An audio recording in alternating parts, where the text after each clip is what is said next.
What's happening, everyone? Just going to walk through a bit of a market update outlook, what I'm kind of seeing coming into this week, kind of go from there. So we'll start with GU, basically higher time frame. We've had this major inducement here, but we're at like a daily high. We haven't really got much to work off of in the sense of mitigation of other points. We have mitigated this point over here, but I don't love using, like, this is a weekly point or a bigger daily point. For me, not interested. I more just like to focus on the current range. So for me, we're obviously bullish. Now, we have had this hourly move down, which did take a considerable amount of liquidity. It did react off a valid demand, but it's pushed itself back up and taken a lot of liquidity. So for me, this is a major inducement. So basically what we'll see after a major inducement is that take of liquidity and either a bit of a move to the downside to take some more liquidity to push back up, or you'll see, little takes of liquidity continuations, or with points like this, you may actually find that's where reversals happen in the market and where we can kind of start using both sides of the market. So for me, on the hourly, this is what we're working with. That major inducement, we've pushed down and mitigated an hourly area. This is a 15-minute point that we've tapped into perfectly, and now we're at that point of indecision. So basically, this is the bullish point that kind of broke through this high, and we've got various other ones I've marked out here. So this is a point where we could start to get that. So for me, I mainly use 15-minute time frames, which kind of indicate earlier what's happening. And if we kind of read internally what's happening on GE here, we've got an internal break, nice move, take of liquidity, and we're kind of breaking structure to the downside like so. So given that is the case, you've got, like, that was the hourly range we had. I more or less see that we can kind of start using both sides of the market here. So coming into start of the week, we have taken this high. This may give a bit of move down here. So what I'm kind of looking for is once we get the break and we kind of retest and break here, we'll have a 15-minute internal range and an external range, which will be quite cool. So once we get that, I'm happy to actually use both sides of the market. Like I said, on that higher time frame, we may be coming down to points like this after this take of liquidity. So I'm going to use that until it tells us otherwise. Okay, buyers are definitely the way to go in terms of higher time frame. So if we get things line up with the buyers coming into this week, definitely the way to go, targeting this higher high up here. But given we're getting a bit of a sell-off now, we've got that cause and effect, we can kind of use both sides of the market. So what I'm looking for coming into today necessarily is to see what it does with this liquidity. So if we can push back up and break, that'll tell me we're kind of working in this internal range here, and we'll have both sides of the market to play with. We've got an hourly point that sits here, which is the cause, or more or less, of this take of liquidity or this break, depending on where your break is. But once we get that break and retest here, for me, buyers seem more prominent in the market. Now, if this wants to sell off and do this, I will actually look for continuation sells, coming to take this liquidity here and coming to take this liquidity here, coming down to these hourly points that were the demands that are responsible for this this break of structure to the high here.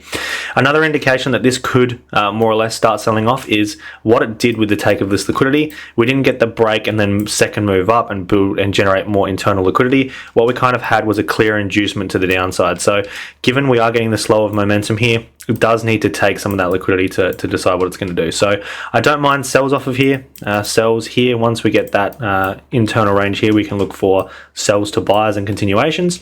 If price wants to kind of move its way down, I will actually be open to catching those continuation sells here.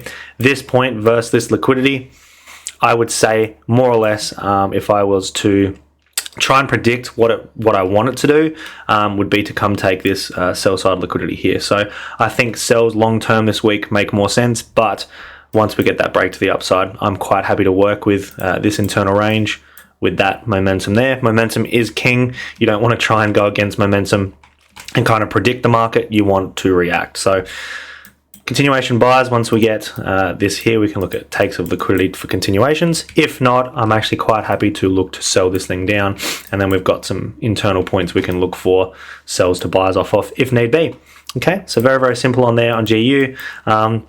Heaps of imbalance, lower points to work with, which is really clear, really nice, and lots of liquidity to come take here. So I like the sell side of things for this week, but obviously the market's going to do what it wants to do. If it does that, then it does that, and we'll try and catch those buys and continue with that buying momentum. So we'll only look for sells when the buying stops, basically.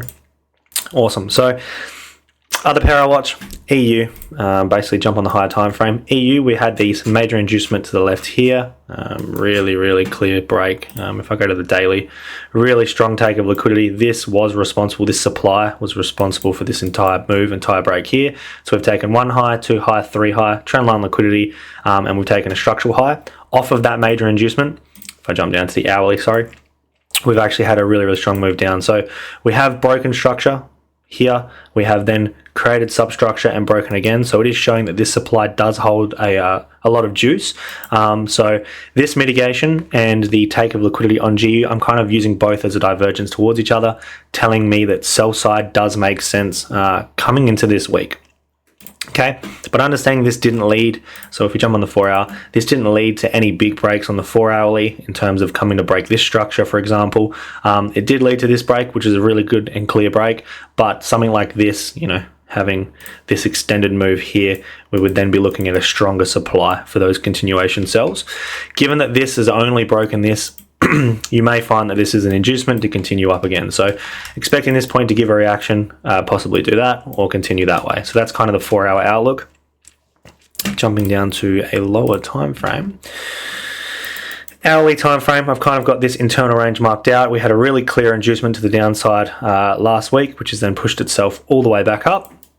Really just obvious buys in control, so I wouldn't be surprised, like I said on G, if we continue to buy, but I am open to both sides of the market, at least coming into this week. So we've had a really good push down, we've taken a whole bunch of liquidity, inducement of that first retest of the internal break, so we've got demand mitigation, break, retest, push, take of liquidity, push again. So we're getting bullish structure straight down to the 15 minute, and you can kind of see what we're working with here. So this was the first internal break, more or less in the 15-minute range, which we did break and retest. So I'm working internally this way, externally this way. So definitely the higher quality setups will be buys, momentum, like I said, but I am open to actually a bit of both sides of the market. So given this inducement here, I need to take something of equivalent to the upside if sells are going to happen, okay? We've got this liquidity here. This is a supply point that did take retest and equal highs. For me, because it took equal highs, I actually like continuation buys through this point. This is a sign of a seller's trap, an early seller's trap. So if we can get like a push down here, I don't actually mind buying early in the week to possibly catch that continuation and extension to the upside. But given we've got both sides of the market, I don't mind sells either. So the take of this high will actually give a really good inducement of buyers to continue with that upside momentum. So we'll generate a lot of liquidity here. We've already got trend line working up. That'll build up your smart money traders, your regular demand and supply traders who trade on a higher time frame. That'll build up that liquidity there. Really good inducement. We've got a mitigation here. If we follow this internal structure, we've got take of liquidity push, take of liquidity push, take of liquidity push. So this will induce a lot of liquidity taking this high, this high. This is a 4 hour point. I actually don't mind that, which will generate the liquidity needed. So they're kind of the two options for EU coming today. We've got better substructure on EU in terms of both sides of the market to work with, but this retracement will kind of be confirmed, I guess. If we break, retest and push, I will only be looking for buyers to come take this high up here, where we can get something like that. Okay, if price wants to induce and not give me a retest of this break and continue like that, I think sells are more valid. And like I said, given the mitigation and the take of liquidity on GU, the divergence tells me that sells are actually quite possible coming into the week. So as much as we are bullish externally, I don't mind sells. So today we'll basically depict the entire movement of the market. We've got this point here that hasn't been mitigated. We've got really good liquidity here with a build up of relatively equal lows as well. So lots of liquidity to target to the sell side. So what we'll see, we may be able to buy through this for London. We've got a couple of hours until London, so if it sticks around here or even moves back here, I will look for buys. But I am open to sells. This will give me a very good 15-minute entry model play out where I'll be able to find a lower time frame entry here. So sells, once we get the confirmed buys, I'll only be looking for buys to come take this week high, because this will be a week high unless it breaks this low. Okay, personally. So that's kind of what I'm looking for coming today. We're in a really good spot to use both sides of the market. Given all the news last week, we had to kind of sit on our hands. So this is a really good setup coming into the week. Any questions, drop them down in the comments, and we'll kind of go from there. Hope everyone has a good week, and let's get into it.